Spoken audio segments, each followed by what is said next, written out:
Hello everybody and welcome to this special edition of Dateline. I'm your host, Jim Blau.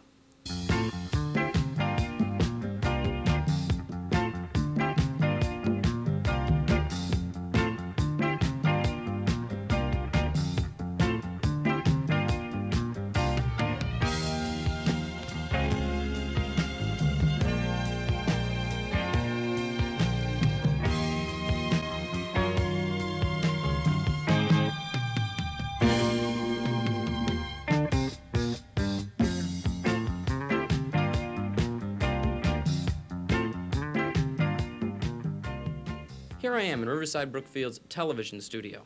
This is the home base for Dateline. It was completely remodeled and re-equipped in 1980. The show originally began with a pilot in 1975. This pilot was so successful that the following year, Dateline received its first anchorman, Tony Pape. Now this original program was in a news show format, and it was telecast in black and white. This, however, changed during the up-and-coming years. A color TV studio was installed in 1980 to replace the old black and white one. And over the next 3 years, the show, along with its new equipment, evolved into its present magazine format. The people who produce, direct, and like myself, anchor the show, change each year. The show is entirely student-run and continues to be extremely popular. Now let's look at how the show has evolved over the past years into this new format.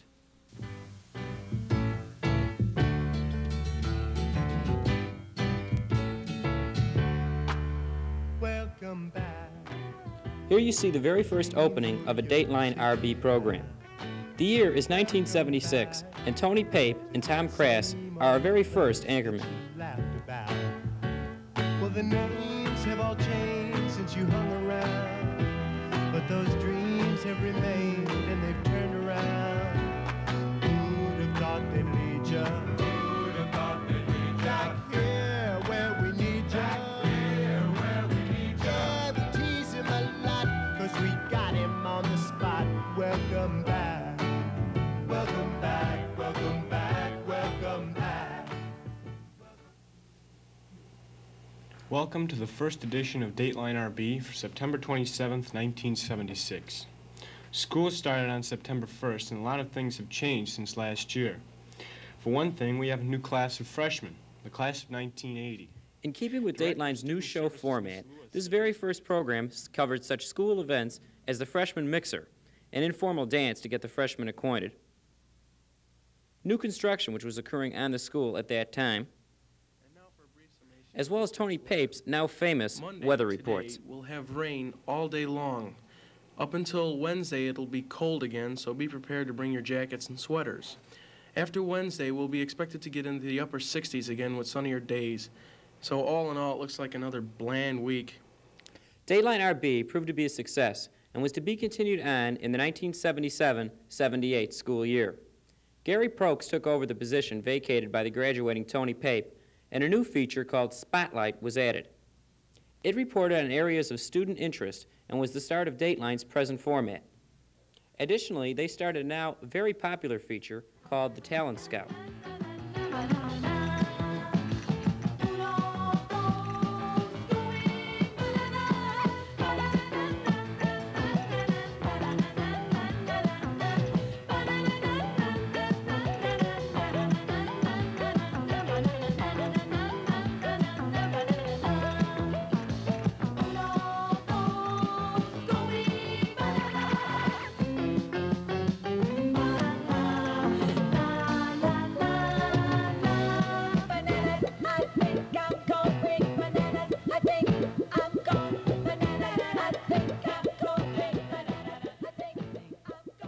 During the 1978-1979 school year, Dateline received some more minor changes. A character generator was purchased to enable easy lettering and graphics. With the new anchorman, Eric Kuntz, special segment features played an increased importance and helped start the transition into the magazine format. Oh, it was beautiful, magical, and all the birds in the trees, they be singing so happily, oh joyfully, oh playfully watching me. But then they sent me away, teach me how to be sensible.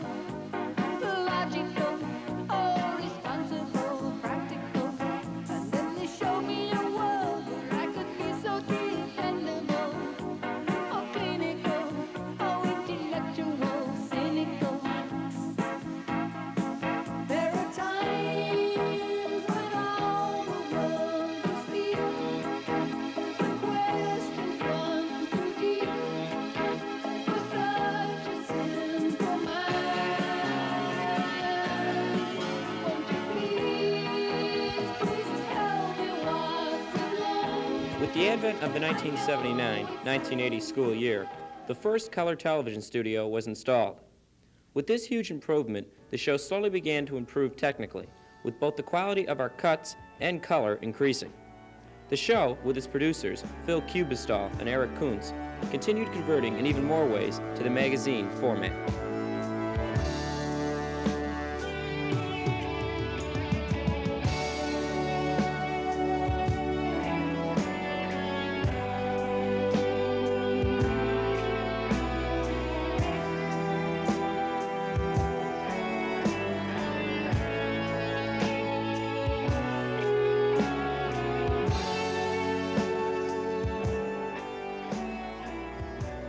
In the 1980-1981 school year, Dateline evolved in even more ways.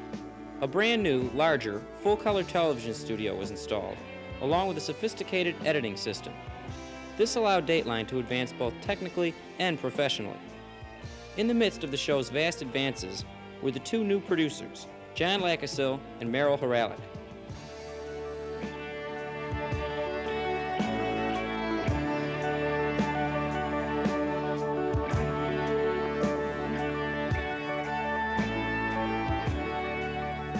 The two people primarily responsible for the show's upcoming magazine format were the 1981-1982 producers Merrill Horalick and Karen Krass. Together, they decided to switch from the 5-year-old news show version to the new present-day magazine format. Having improved technically, the show steadily branched out into other areas.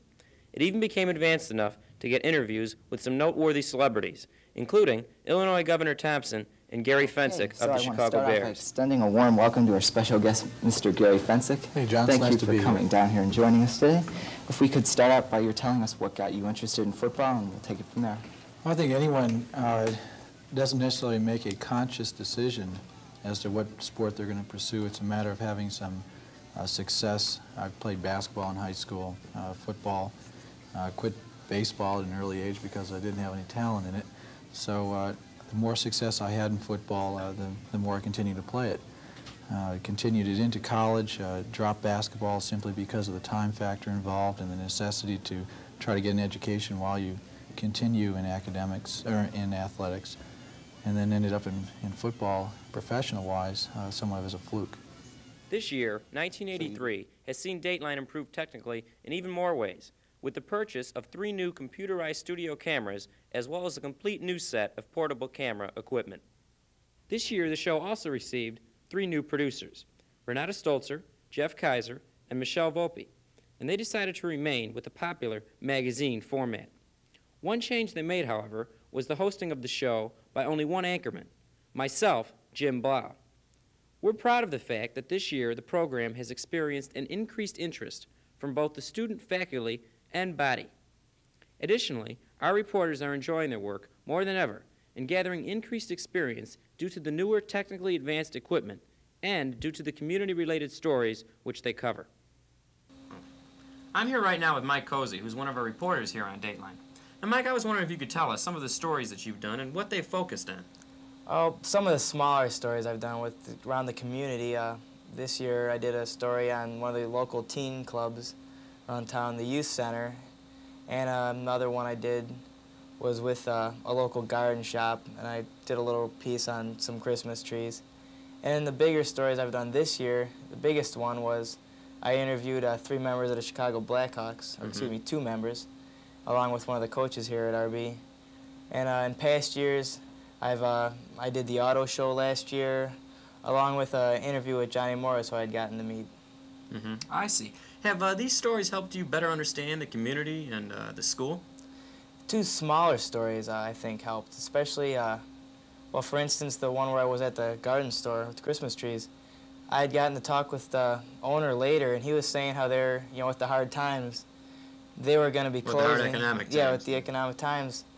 They were going to be closing because one of the bigger businesses in the area had bought the land, and they didn't really own the land at the time. They were pretty much renting it, and you know, they just were taking over, and they had no chance to take over the land. And with the teen club, I noticed they were just saying that it was really hard for them to keep paying the rent and stuff like that and taking care of the bills. So, I could see, with the hard times that are falling upon the country, I could, I got to understand, some of the problems. I see. Now, I understand that Dateline has also helped you in realizing your career goals. I was wondering if you could tell us a little bit about that. Yeah, I don't know. It's just, I've always, liked, when I watch TV, I'd be watching sporting events, and I always thought it was pretty neat when I'd see the guys in the booth. I always thought it was something a sideline action there, and I always thought it was really nice. I always thought it was, watching these guys on there and watching them perform, and I got to hear their views. And then with Dateline, when I tried out for it, I thought it was a really good opportunity, to see what it was like. Right. And give me a chance to give it a try. And so this is my second year on it, and I've learned a lot about it, and I noticed little things about the way I talk, and I see myself now when I talk with people, I try to concentrate on how I'm presenting things, because I pretend like I'm always on camera. And so it really helps me, communicate with people. I see. Well, that's great. That's great. Now I'd like to introduce some of the excerpts of some of the most popular shows that we've done this year on Dateline.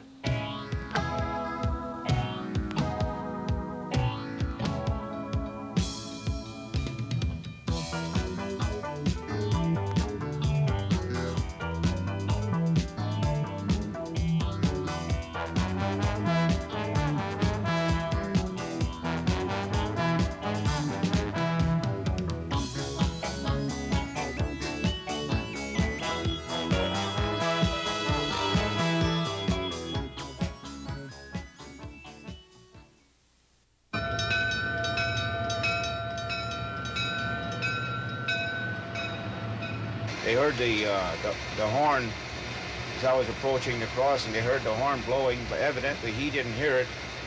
And they said they called to him to try to call his attention to it, but I don't know whether he ever saw that the train was on the middle track and it was coming down right where he was standing, but there was another one that was over right away. Could this person's tragic ending and the other 44 deaths caused by trains in Illinois last year have been prevented? Jim Edgar, Secretary of State for Operation Lifesaver, thinks so. A grade crossing accident is a moment of action without thought. We want one thing, people to think about railroad crossings. And getting people to think about crossing safety is what they have done. In 1982, the crossing accidents were reduced to 430 from the 521 the previous year, and they continue to be reduced since the formation of Operation Lifesaver in 1976. To promote this awareness of safety at the crossing, the State and Burlington Northern Railroad formed a special safety train to stop at several stations, one of which was Brookfield. During this stopover, Jim Edgar came to RB, and Renata Stolzer and John Caruso were there to interview him on Crossing Safety Week. Hello, and welcome to a Dateline exclusive report. I'm Renata Stolzer. And I'm John Caruso. And today we're here with Secretary of State Jim Edgar, who is taking some time out of his busy schedule to tell us a few things about Operation Lifesaver. As the interview progressed, Secretary of State Edgar went into detail on Operation Lifesaver, as well as some of the important steps that can be taken to prevent serious railroad accidents. But I think the key to this is not just the penalties. It's, again, the penalties are minor compared to the chances of loss of life. And legislation really won't solve these problems. Again, it's this changing of public attitude, of public awareness. And that's why I think this week is extremely important, and these kind of programs are extremely important to make people think twice. Okay, well, on behalf of John and myself and everybody else here, I'd like to thank Mr. Edgar for taking the time to speak with us today. And this has been Renata Stolzer and John Caruso for Dateline RB. Even with all the media coverage and money spent on safety, the deepest part of the story is not told. This is the feelings of the railroad employee directly involved. The frustration and anger that this happens, with just a little bit of attention, some people wouldn't forget that these things can happen, why it could be prevented, I guess. I mean, this is probably what the inner feeling is on it. And prevention is the only protection against a train. The key word here is think. Think when coming to a crossing, because the real penalty is getting killed.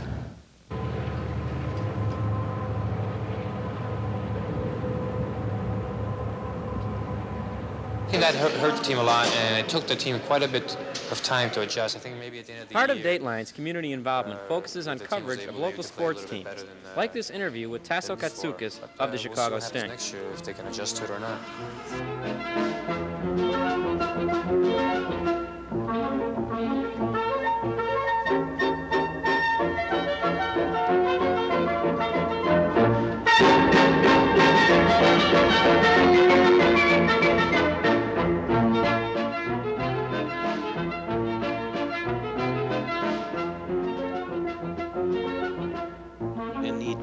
Guys like our owner Lee Stern and the Cosmos organization, and maybe the Cosmos organization right now is the best soccer organization in the world. Our involvement with professional Chicago sports teams increased even more with Mike Cozy's live, in-depth interview with 2 Chicago Blackhawks. Let me ask you guys a question first. The team started off hot this year. Now, what do you think was a turnaround from like last season, would you say? Well, that's kind of tough. I came up here last year in the playoffs, and you know, we did very well in the playoffs. We beat Minnesota beat St. Louis in the first round, then Minnesota in the second round, or it was the other way around. But you know, we played Vancouver, which Kurt was there, and it gave us a big boost into this year. And the players believed in themselves at the end of last year and says, hey, you know, we can do well. And this year with Orville Tessier, he's come in, and he's really cracked down a lot of things. Besides important news issues and sports coverage, Dateline's magazine format also spends much time on special features, such as this cooking show, taped entirely in Riverside Brookfield High School's Home Economics Department. And now over here we have Bill Heilenbach, a senior, and he's going to attempt to make a pumpkin pie. Now, Bill, what do you have prepared for us today? Well, I'm going to basically make your all-around pumpkin pie with the basic ingredients, and I'm going to be using a Libby's solid pumpkin pack, you know, so it should turn out pretty well. I think I'll get started. First, you need 2 eggs. Okay. Kalu. Stump them in there. And you have to beat the eggs real light. You know, you can't go animal on them. You have to get it real nice and soft. You just have to stir it for about 10 seconds. That's about it. So that, you know, you get the yolk and everything all mixed in. Get rid of that. Okay, next we'll just add our can of pumpkin here. Just dumping everything. And you need to use the whole can. You know, you can't really be skimpy and leave some of the stuff in there. So just get everything in there. I guess some people sometimes use the real pumpkin. Yeah, you're able to use that too. It comes out a lot better if you use real pumpkin. Okay, next we're gonna put in 3/4 a cup of sugar. And sure, it'll make it nice and sweet. Make sure you don't, you know, glob all the ingredients in one place. You gotta mix it around a little. Okay, our next ingredient is 1/2 teaspoon of salt. Remember always to sprinkle it around. Another one of our special features was our 2nd annual school talent show, taped just recently.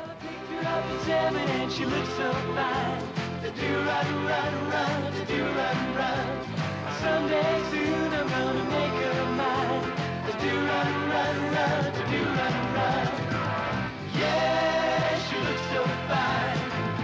Yeah, I'm gonna make her mine. And when I walk to her home, to do run, to do run. To run, to do run. To do run, to do run. To do run, to do run. To do run, to do run. Do run, to do run.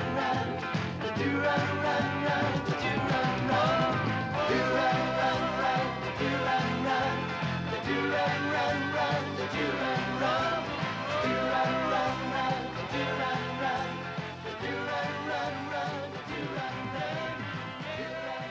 run, to do run. To do run, to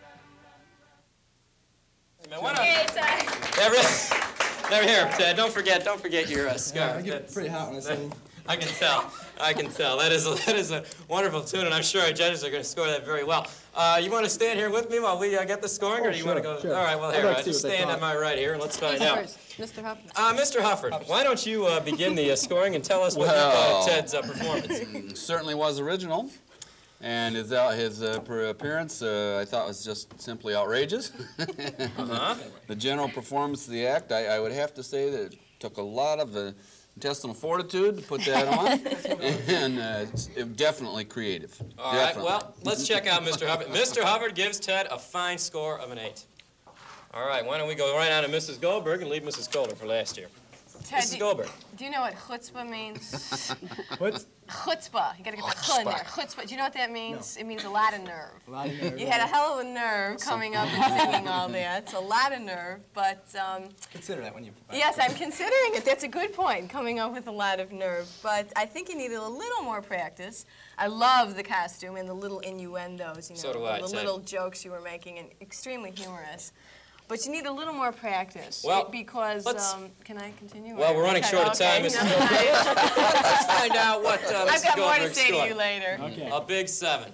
A fine score. A fine score. Now I'd like to get right on to Mrs. Kohler. Mrs. Kohler, please, if you could hurry. Okay. I like the costume, too, very patriotic. And I, too, wanted him to learn the real words of the song. We blew that first line a little bit. But I enjoyed it. Very original. Okay, let's find out Mrs. Kohler's score. Another 7. Ted, you scored very well. Very well. Well, thank you, Ted. You can go and sit down now. Thank you. Fine performance. We're all very proud of you. We'd like to thank you all for joining us on the special edition of Dateline RB, past and present. And we hope you all enjoyed it because we sure enjoyed bringing it to you.